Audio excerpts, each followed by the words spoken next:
Welcome back. Speaking at the Congressional Black Caucus dinner last night, President Biden took on the issue Democrats say is his top vulnerability. So I'm running again, and you may have noticed a lot of people are focused on my age.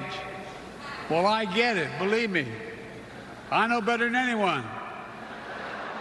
But there's something else I know. When I came to office, this nation was flat on its back. I knew what to do. I vaccinated the nation and rebuilt the economy. I wish I could say the threat to our democracy has ended with our victory in 2020, but it didn't. Our democracy is still at stake. This, as our new poll shows, the president's approval among black voters is down 17 points since the first year of his presidency. Mr. Biden is also down by double digits among Latinos, voters without a college degree, and independents. And as we mentioned, 59% of Democratic primary voters tell us they want to see a challenger to President Biden. I'm joined now by a co-chair of the president's 2024 campaign, Democratic Congressman Jim Clyburn of South Carolina. He is, of course, also assistant Democratic leader in the House. Congressman Clyburn, welcome back to Meet the Press. Thank you very much for having me back. Let's delve into some of these numbers. Our poll shows that President Biden is in a dead heat with former President Trump, who has been indicted 4 times. Why is that? Well, I think the American people are focused more on style than substance, and that is the way it is in politics. Joe Biden is a man full of substance.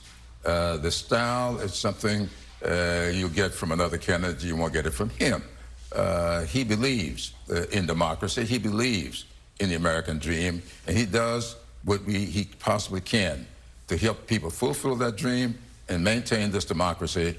And that is not the kind of stuff that you poll very well. Well, Congressman, our poll shows that the vast majority of Democrats want to see a challenger to President Biden. Is he the strongest candidate for 2024? I think he is the strongest candidate, and I believe very strongly that the American people believe that as well. When you are out this far, I remember back, was it 2010 and 2012? We got shellacked in 2010, and in 2012, all the polls I saw said Obama had no chance of getting reelected.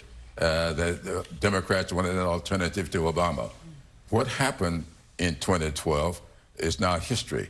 He won very comfortably, and I think the same thing will happen here. Well, as you know, in a close election, every single vote counts. And Absolutely. As we laid out, his support among some of his core groups, African Americans, Latinos, young voters, has dropped.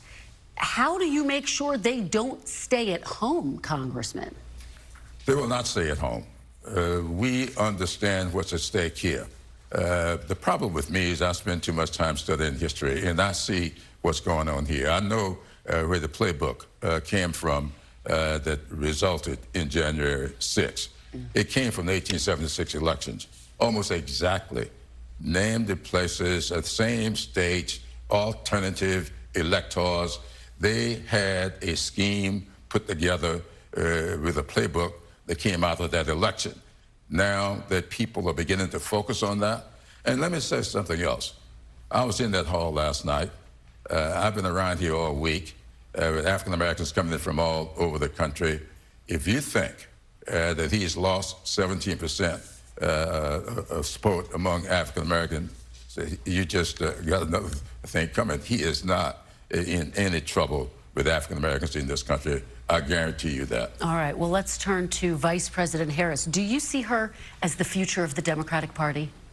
I see her as a part of that future, absolutely. Is she the future, though? Is she the future of the Democratic Party? Oh, she could very well be. I think she is running a very good campaign. Her speech last night was great, and I look to her as a successor to this president. But I also know the history of that as well.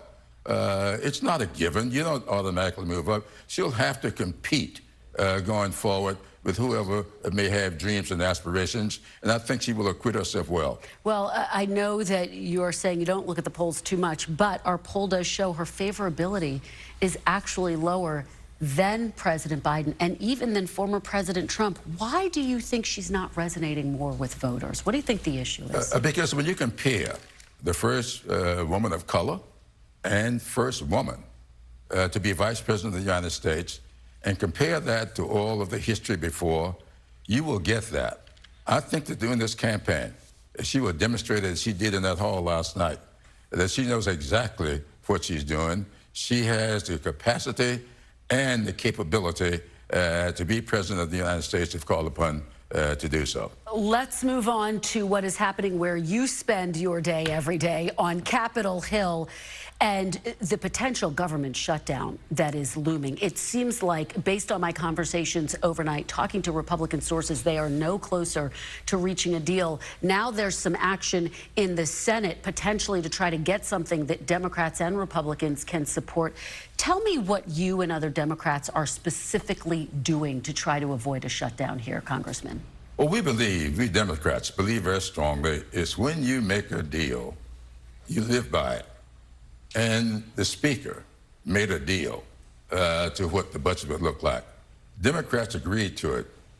House Democrats, Democrats in the Senate, even Republicans in the Senate agreed to it.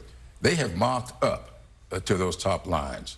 And then all of a sudden, McCarthy seemed to be backing away from the deal because 5 or 6 people on his side of the aisle seem to be calling the shots. The tail wagging the dog is not the way you do this. Understood, but don't Democrats, given that it's a potential government shutdown, bear some responsibility? Is there any conversations, or are you having conversations behind the scenes to try to keep the government open? Well, Hakeem Jeffries he is a great leader, and I think he's doing exactly what needs to be done to keep the lines of communications open. As we sit here today, do you think the government will shut down? Is it a foregone conclusion at this point? It is not a foregone conclusion. And I don't think we'll get to that point. I certainly hope not. Let's talk about Senator Menendez, obviously indicted, as we've been talking about throughout the hour. Should he step down?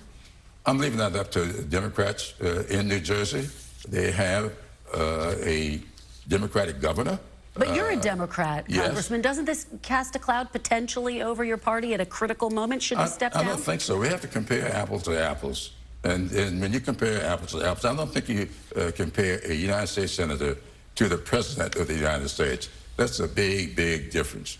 Despite the fact that you have a long list of Democrats who are now calling on him to step down, despite the fact that he's been accused of taking bribes to help Egypt, again, innocent until proven guilty, but these are serious allegations. They are serious, and I've read them, and I hope they are not true. I hope there's an explanation. He says there is. I would like to hear it, but I'm going to leave it up to him and his friends among the Democrats in New Jersey. Let me ask you about the impeachment inquiry that is going to unfold this week on Capitol Hill. I know that you and your fellow Democrats have called this pure politics, but big picture, they're trying to see if there's any link between Hunter Biden and the president and Hunter Biden's business dealings. Are you comfortable with a family member profiting off of their last name in this town? Well, you know, we all, to some extent, live so that our children can be proud of the name that we've given them. I have 3 daughters, and I want them to feel very comfortable being a Clyburn. And I do know that is very, very important for going forward. Now, that doesn't mean that I want them to do things that are unseemly to the name. I do want them to use the name to their benefit. And yet President Biden, according to one witness testimony, was on the phone 20 times with Hunter Biden's business associates. It was described as pleasantries, but is that appropriate? Well, his associates said they were pleasantries, but I think it's appropriate to be a father to your son. And if your son is having a problem, and we all know the history of the problem that Hunter has with addiction, and he is being a father to his son, you don't impeach a man for being a father to his children. Congressman Jim Clyburn, thank you so much for being here. Thank you very much for having me. We really appreciate it. And when we come back,